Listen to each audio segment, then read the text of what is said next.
kasih karunia dan damai sejahtera dari Allah Bapa kita dan dari Tuhan Yesus Kristus menyertai kita. Saudara-saudara, dalam 3 episode sebelumnya, kita sudah melihat bagaimana dalam doa itu kita berkomunikasi dengan Allah. Ada waktunya kita berbicara kepada Allah dan Allah mendengarkan, dan ada waktunya juga Allah berbicara kepada kita dan kita mendengarkannya. Kita juga sudah melihat dalam doa kita berbicara kepada Allah untuk menyampaikan permohonan, untuk memuji Dia, dan untuk menyampaikan ucapan syukur kepadanya.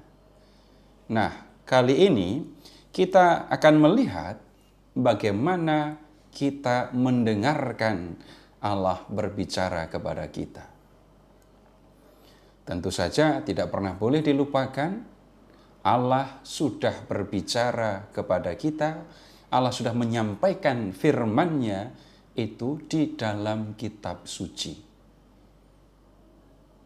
Hal pertama yang perlu kita perhatikan sebagai orang yang percaya kepada Kristus, itu adalah bahwa dari kitab-kitab yang ada di dalam Alkitab, keempat Injil menduduki tempat yang istimewa.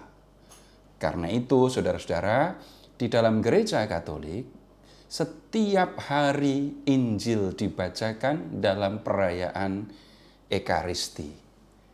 Mengapa demikian?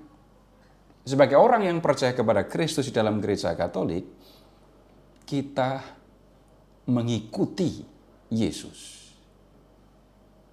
Nah, untuk bisa mengikuti Yesus, kita harus mengenal Dia.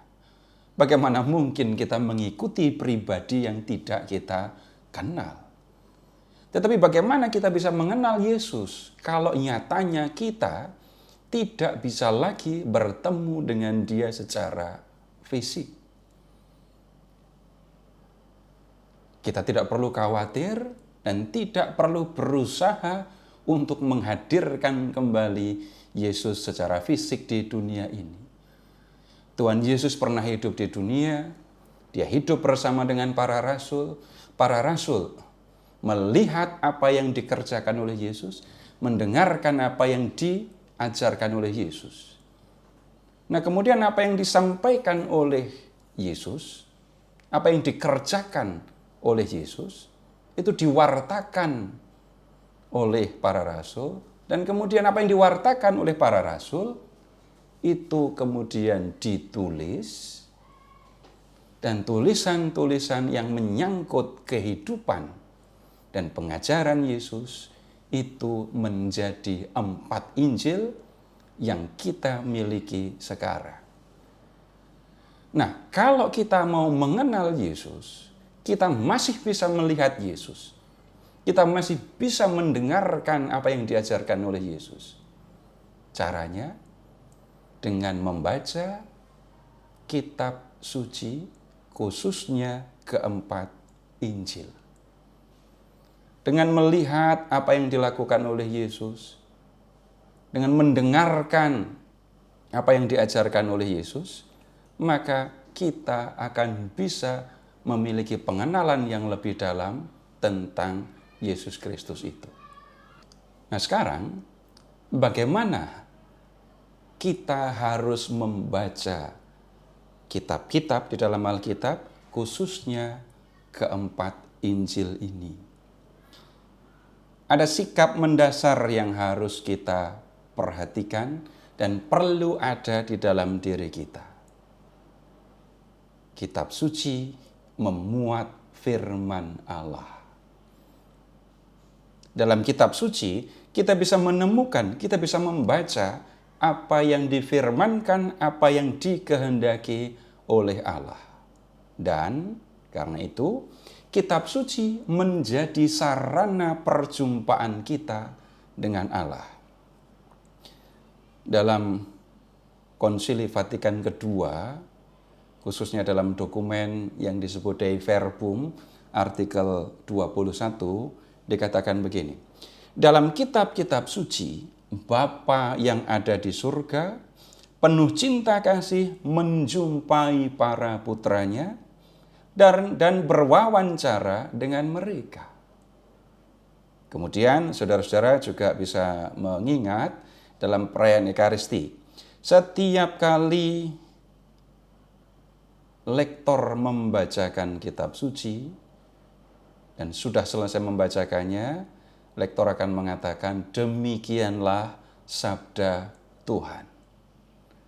Dengan memperhatikan hal itu, kita bisa melihat dengan jelas bahwa di dalam gereja Katolik, ketika orang membaca kitab suci, dia sedang mendengarkan Allah berfirman kepadanya. Karena kita percaya bahwa ketika kitab suci dibacakan, itu Allah berbicara kepada kita, maka ada dua hal yang perlu kita perhatikan. Yang pertama, kita perlu menyadari dan merasakan bahwa Tuhan hadir di hadapan kita ketika kita membaca kitab suci. Karena itu, baik juga kalau pembacaan kitab suci itu diawali dengan berdoa. Tujuannya untuk apa? Untuk membawa diri kita ke hadirat Allah yang datang untuk berbicara kepada kita.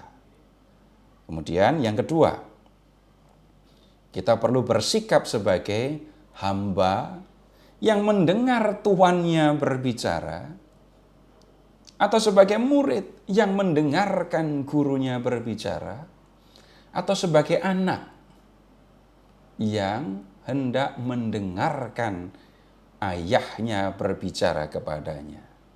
Nah, kita perlu membaca kitab suci dengan penuh perhatian. Seolah-olah kita tidak mau melewatkan satu kata pun yang kita temukan di dalam Alkitab. Nah, kemudian suasana yang perlu ada itu adalah gembira. Kenapa harus bergembira? Bayangkan, Allah datang kepada kita untuk berbicara kepada kita. Suasana gembira perlu mewarnai pembacaan kitab suci, karena kita percaya kita mau mendengarkan Allah berbicara kepada kita. Selanjutnya, saudara-saudara, kita perlu memperhatikan soal yang lain lagi. Kalau Allah berbicara kepada kita, itu Allah tidak berbicara dengan bahasa surga. Allah memang berbicara kepada kita, tetapi Allah berbicara dengan menggunakan bahasa manusia. Maksudnya apa? Saudara-saudara, kalau kita berbicara, itu ada waktunya kita berbicara dengan lugas. Bicara apa adanya. Tetapi ada waktunya juga kita berbicara dengan bahasa simbol atau bahasa kiasan. Di lain kesempatan, banyak orang tua dari zaman dulu itu mengajar, menyampaikan pesan dengan menggunakan cerita. Dengan kata lain, karena firman Allah itu disampaikan dalam bahasa manusia, maka kita perlu memperhatikan jenis-jenis sastra yang digunakan di dalam kitab suci. Secara sederhana begini, kalau saudara-saudara membaca Injil dan kemudian Tuhan Yesus berbicara, mengajar, Tuhan Yesus tidak selalu berbicara dengan bahasa lugas. Ada waktunya Tuhan Yesus menggunakan perumpamaan. Ada waktunya Tuhan Yesus berbicara dengan menggunakan cerita-cerita yang mudah dimengerti. Dan kalau kita menyadari hal ini, kita akan memperlakukan bacaan-bacaan itu menurut jenis sastranya. Nah, kalau kita membaca cerita, maka kita pun ya memperlakukan cerita itu sebagai cerita. Bagaimana mungkin kita memperlakukan cerita sebagai sejarah? Pasti yang akan timbul adalah kebingungan. Misalnya, kalau kita mendengar Tuhan Yesus berbicara, bercerita tentang anak yang hilang, tentang orang Samaria yang murah hati, Tuhan menggunakan cerita. Dan kita membacanya benar-benar sebagai cerita. Kemudian di lain kesempatan, Tuhan Yesus juga menggunakan bahasa-bahasa hiperbolis. Kadang Tuhan menggunakan bahasa kiasan.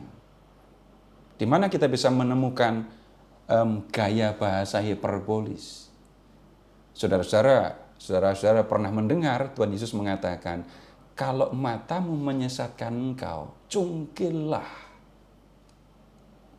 Siapa yang belum pernah berdosa dengan mata? Kalau kalimat Yesus dimengerti secara Lukas, mata semua orang, kanan kiri semua harus dicungkil. Tetapi Tuhan Yesus menggunakan gaya hiperbolis supaya kata-kata yang disampaikannya gampang diingat. Dan pesannya jelas. Jangan sampai kamu dikuasai oleh dosamu. Mendingan kamu kehilangan matamu daripada kamu dikuasai oleh dosa. Itu kalau kita melihat Tuhan Yesus berbicara dengan gaya bahasa hiperbolis. Jadi, saudara-saudara, ketika kita membaca kitab suci, kita perlu memperhatikan. Kita sedang membaca cerita, kita sedang membaca khotbah, atau kita sedang membaca puisi.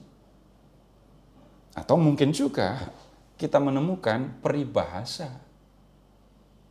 Nah, setiap jenis sastra, sekali lagi, harus dibaca menurut jenis sastra itu sendiri.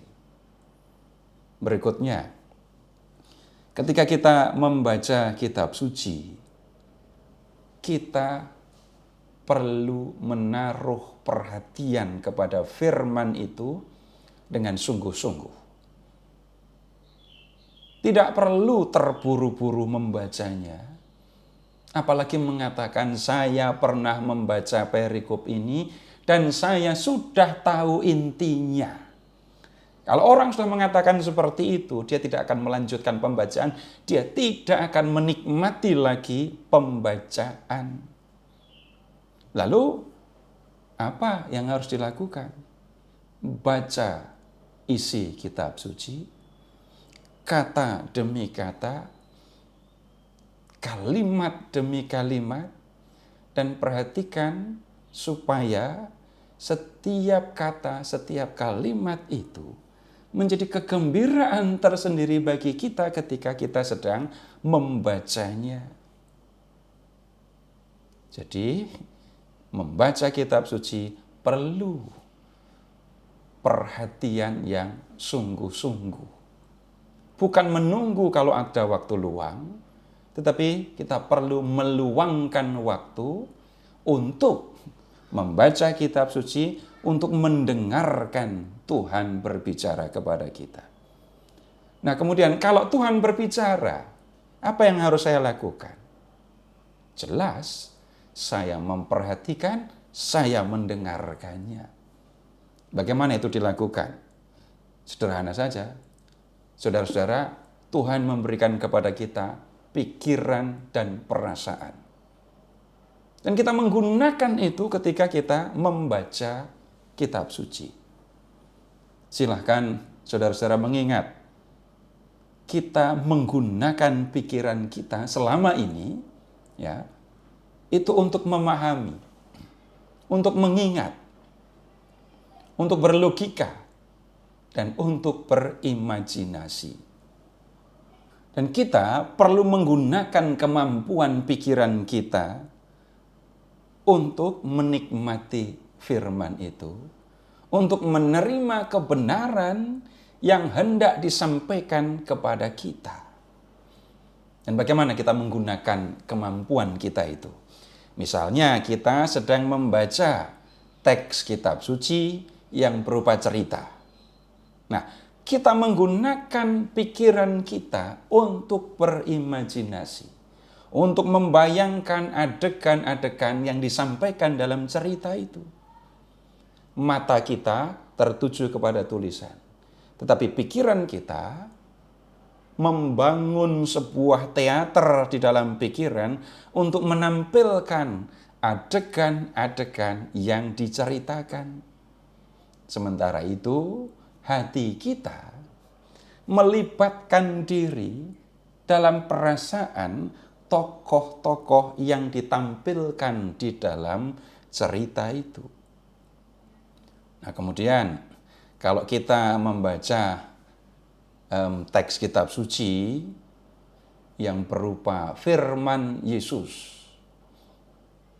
mungkin yang berupa kiasan atau kata-kata lugas atau juga kata-kata yang hiperbolis, maka kita menggunakan kemampuan kita untuk memahami dengan cara menggunakan pikiran untuk mengerti logika yang disampaikan oleh Tuhan Yesus dalam kata-kata itu, untuk memahami apa yang sesungguhnya dimaksudkan oleh Yesus dengan kiasan atau dengan hiperbola yang disampaikannya.